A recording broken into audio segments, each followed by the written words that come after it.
There are monks, shaman, healers, priestesses, mystics, and the prophetic walking amongst us in everyday clothes.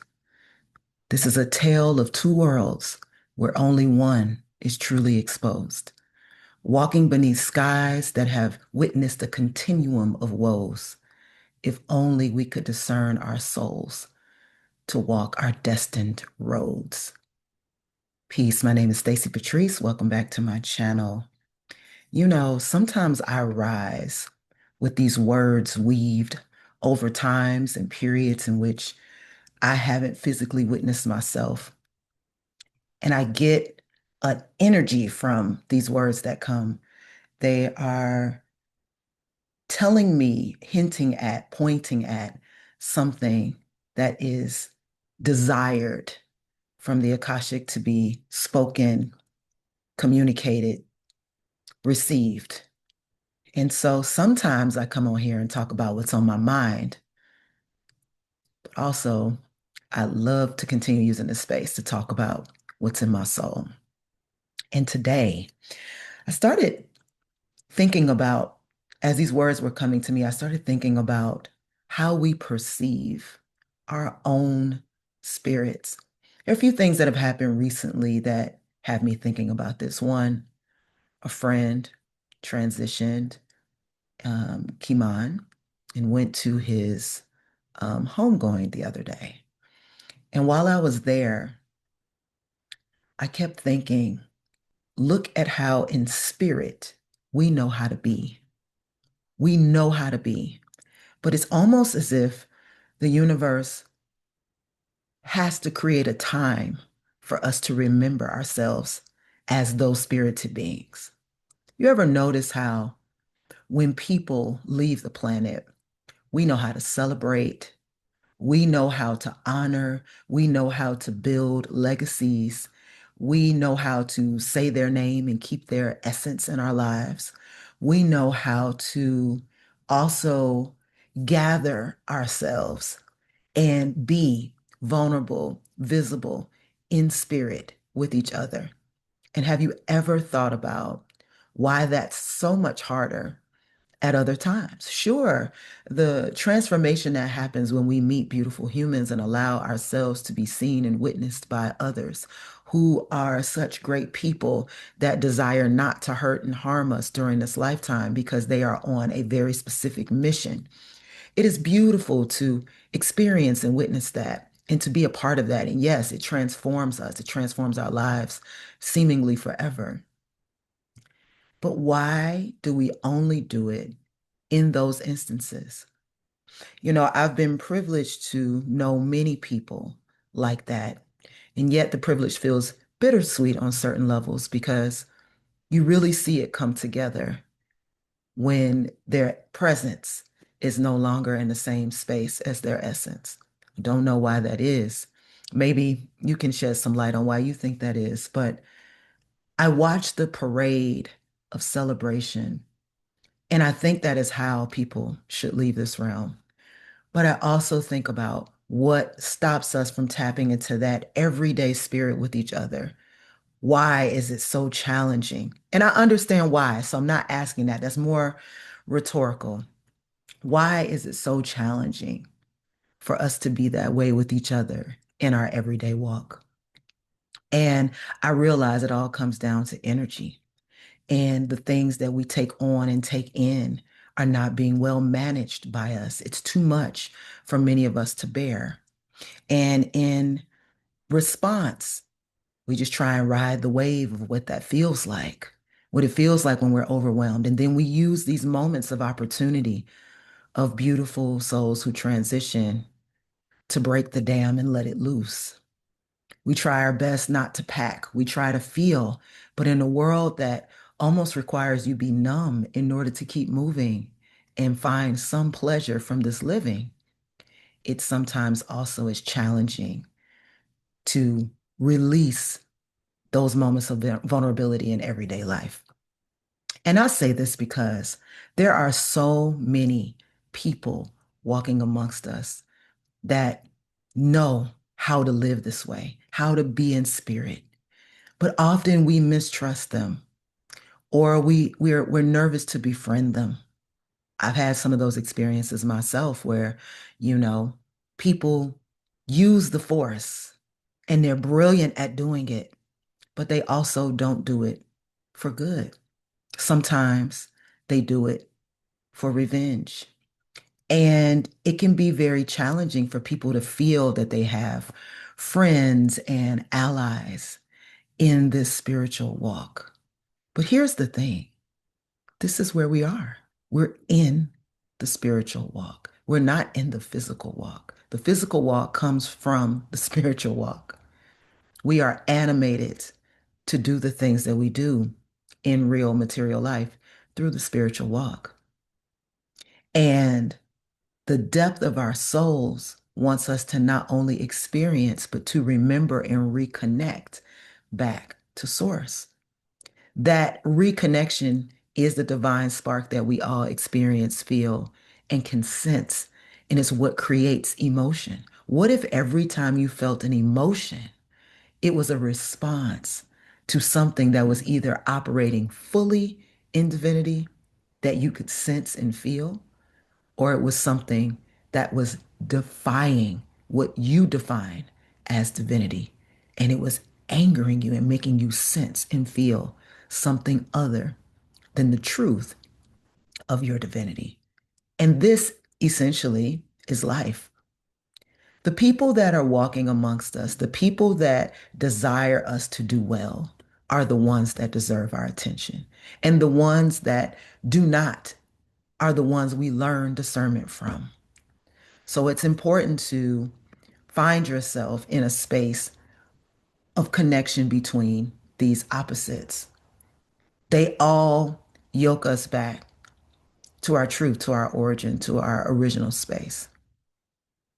I am feeling as I look at the words again that came to me right before I was recording this. The world, a tale of two worlds where only one is truly exposed.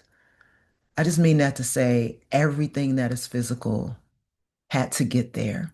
I talk about this a lot. The process of physicality, the process art of physicality, how physicality walks with us from the origin point all the way to the place where we no longer need to parent it, work on it, guide it.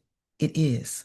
And we all interpret that art, this physicality, in those different ways that help us to unite with who we are and who we came here to be. So walking beneath the skies that have seen a continuum of woes, when you think of really how ancient this universe is, it is something to marvel over. We often see trees and go, wow, this tree has been here forever. These trees have been here forever. They've seen everything. But think about the skies. Think about the ever-changing, miraculous, active skies. And think about them as a reflection for what's possible. Did its nature change? Sure, the temperament, the climate, lots of things change. The matter. Yes, lots of things change. But it is still the sky, which is a portal to the cosmos. And so if we could only discern our souls to walk our destined roads, is the part of it for me that this is about. We need each other. All of the monks, shaman, healer, priestesses, mystics, and prophetic walking amongst us in everyday clothes. We need you to be crafty in showing your face. Don't code switch. We need to know who you are. All of us, the collective. We need to know who all of us are and what we carry. And when I think about who those people are, the word that comes to mind is how we understand human resources. And we're in a work environment and we're in a corporate structure, organizational structure, perhaps. We understand human resources well. But what happens when you think about human resources as the things that are available for the collective work? Those human resources. the things that we need to activate each other. It's really challenging for a lot of people to stay in this vibration because of the distractions. But if you know that this is how you walk and this is what you have and this is who you are, this is a message for you to come forward. To come forward, you don't have to expose yourself to everyone, but there should be people who are able to recognize you and for us to find a way to work with you in a way that works for us and works for you. We want to abolish egoic leadership, abolish the ways and practices of tyranny that taunt the people who came here with talents. And we want to see how people can be supported in what it is that they do and what it is they want to do. And one of the areas that I think is so beautiful are the most sensitive among us. The sensitive ones are the ones we really should be protecting. And not protecting like they're wayward and they don't know. Protecting their gifts and their talents, protecting them in a way that allows them to feel supported so they can come out and do the very thing I'm talking about. Because the sensitive are not numb. The sensitive are first responders. The sensitive need the frequency to stay active. The sensitive need to know that when they share what they do, it is for the benefit. There are some of us who could care less about some of these physical things. We enjoy them. We love them. They're fun. We play with them. They are support. They are resources. But some of us just need to know that the work that we do lands, that the work that we have decided or have recognized is for us to do has a place to go, has people to reach, has groups to permeate. It can't be as simple as just knowing it for ourselves and sitting somewhere in isolation, observing and speaking about it. At some point in place, it has to take root. And that is a responsibility we have. If your thing is working in places where you manipulate the physical as, as a worker, you're good at that. That's what you do. Then keep doing what you do and find the people who are the yin to your yang or your yang to your yin. Find the people who are that because that is how society starts to put together the bigger picture. This is not simple. I'm saying this much more simply than it is. And what's at the core of it is our relationships to ourself, to each other, and to the divine. And without any kind of consciousness around those relationships, this is almost impossible. So we are building units of understanding so that we can connect the dots between our areas and our parts. I want to know from each of you what you feel about what I'm saying, and I want to encourage and remind each of you that I see you. And I hope that in our exchange, we see each other. May this message move far and wide and activate all of the things that are inside of you that have just been anticipating a moment where it all makes sense. Because one day is now. Thank you so much for listening. Again, my name is Stacy Patrice. Make sure you like, share, subscribe, and definitely comment. I look forward to seeing you there and on the next video. Peace.